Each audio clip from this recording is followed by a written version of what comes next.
Digər eksponatımız isə yarış təkərləri adlanır. Bizim eyni ölçülü, eyni formalı, eyni materialdan hazırlanmış 2 təkərimiz var. Və indi müşahidə edək. Biz müşahidə etdiyimiz zaman görə bilərik ki, eyni təkər həmişə yarışı udacaq. Bunun səbəbi ağırlıqların paylanmasıdır. Ağırlıqların paylanmasını xarakteriz edən kəmiyyət isə ətalət momentidir. Burada ağırlıqlar mərkəzə toplandığı üçün cisim daha sürətli gedir.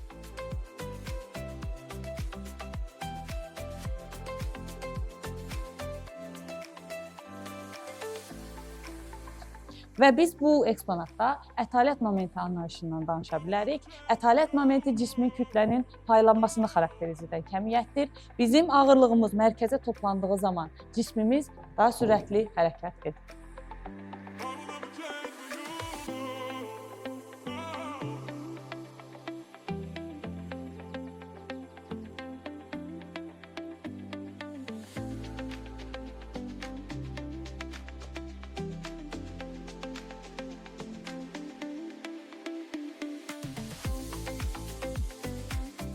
Sonuncu eksponatımızın adı yoxuşla yuxarı adıdır. Biz əlimizdə tutduğumuz konusu yolun orta hissəsinə yerləşdiririk və hansı istiqamətdə hərəkət etdiyini müşahidə edirik. Gördüyünüz kimi bizim konus yuxarı istiqamətdə hərəkət edib.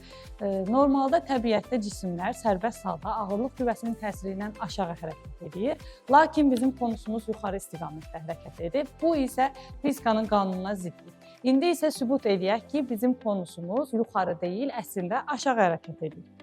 Bunu müşahidə etməyimiz üçün aşağı əyilərək konusun yerə olan məsafəsini müşahidə edə bilərik.